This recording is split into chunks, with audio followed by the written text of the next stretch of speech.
Topping our news this morning, one of the men at the center of the Vanderbilt rape case will be getting a new attorney. Brandon Vandenberg appeared in court earlier this morning. The former Vanderbilt football player filed a motion to be declared indigent. Basically, that means he claims he can't afford to pay his legal fees anymore. So the motion was granted. Vandenberg will now be given funds to help pay for attorney fees.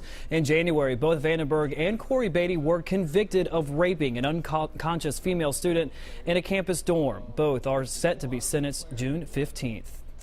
And after nearly 8 years on the run, a woman has been arrested and charged with murdering her infant nephew.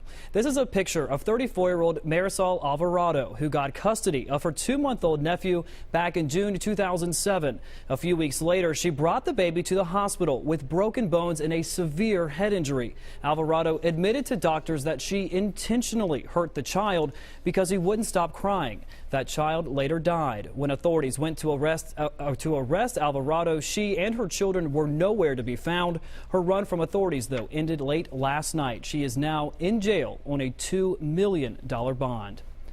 Elsewhere, the streets of Baltimore are more calm this morning after a mandatory curfew held through the night.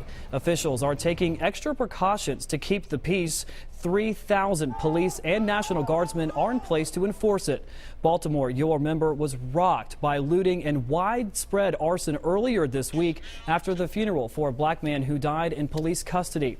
Out of an abundance of caution, officials made the decision that fans will not be allowed to attend the Baltimore Orioles game a little bit later on today.